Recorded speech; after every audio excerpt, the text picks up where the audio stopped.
I want you to imagine that you're on a vacation.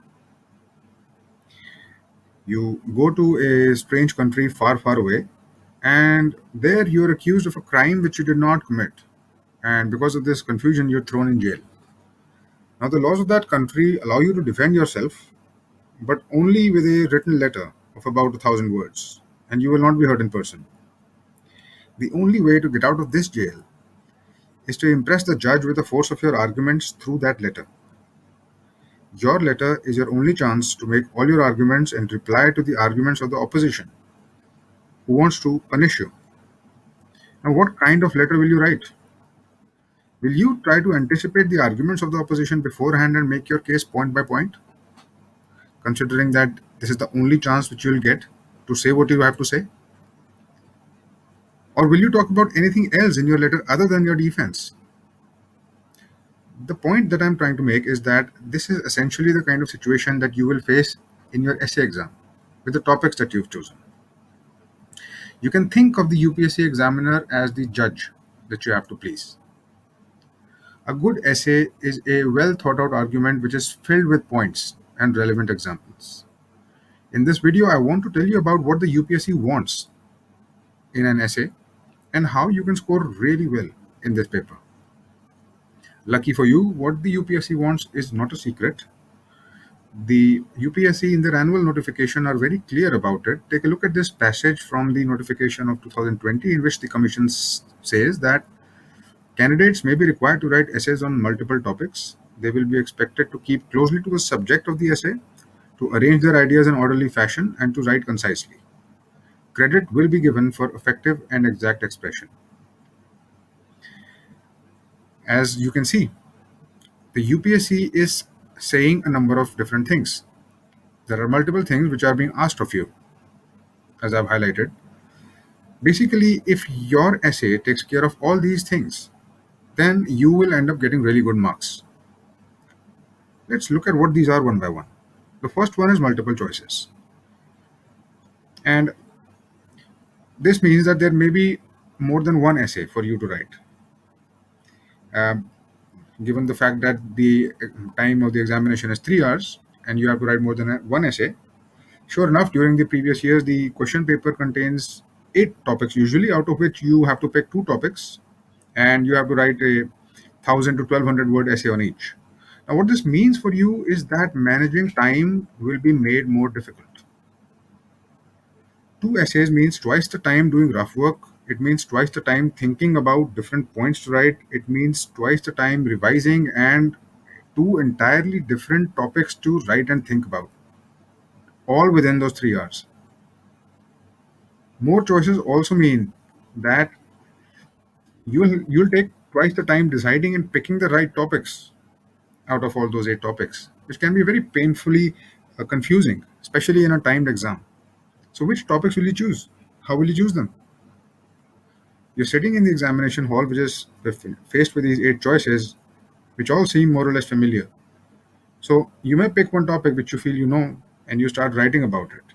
But in the middle of the exam, you may run out of points, or you find yourself writing too much about something. But don't worry, this happens all the time, and it's completely normal.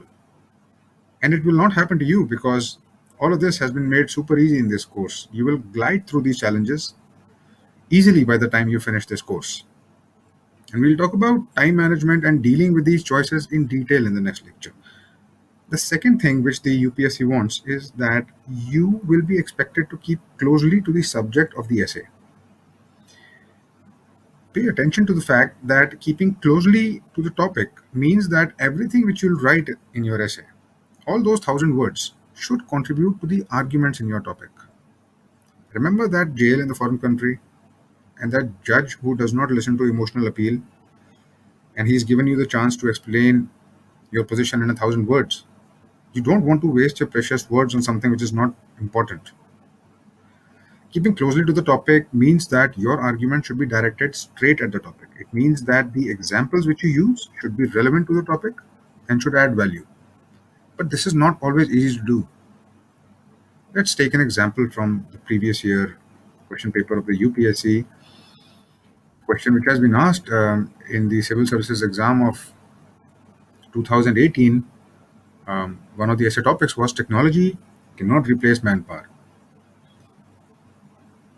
Now, keeping closely to the topic means that if you're faced with this topic, then you should not spend 500 words on technology or 500 words on manpower. It also does not mean that you spend half the word count on technology and half the word count on manpower, and then you conclude something about them.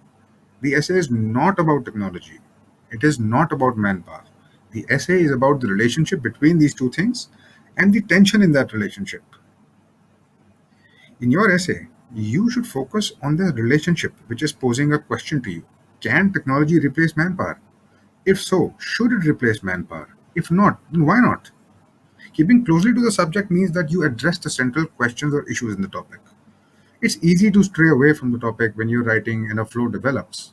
So, to maintain consistency, you will need to have your points ready before you begin writing. And once again, don't worry because you're going to learn how to do this very soon. The exercises in this course are designed to make sure that you keep closely to the topic.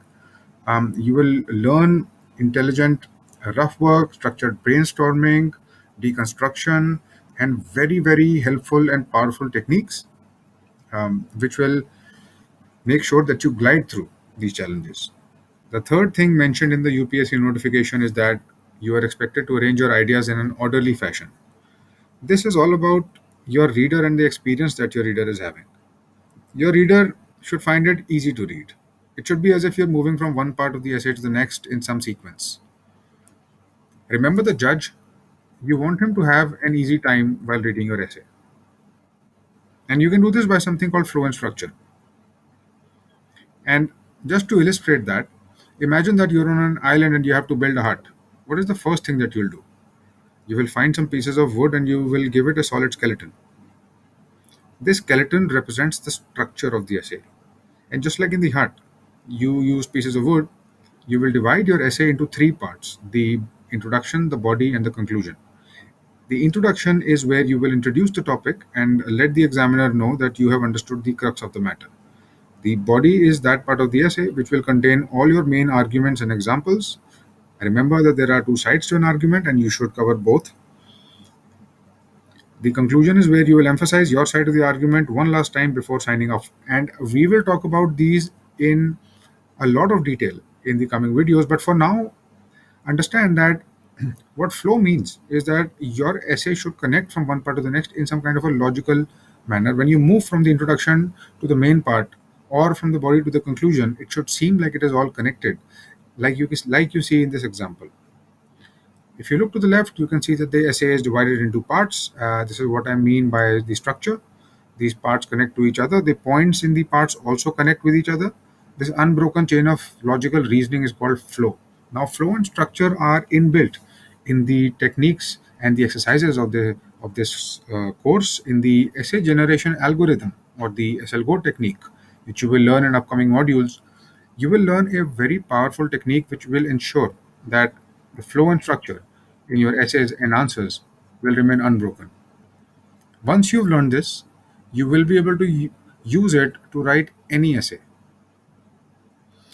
Not only will it be useful in the essay paper, I have used it tons of times in answer writing of other papers as well, and it has never disappointed me. I always used to uh, get a really good score in the mains exam because I loved this writing process and I had to break it down into simpler elements and get very good at summarizing and meeting all these requirements which the UPSC exam um, forces you to face.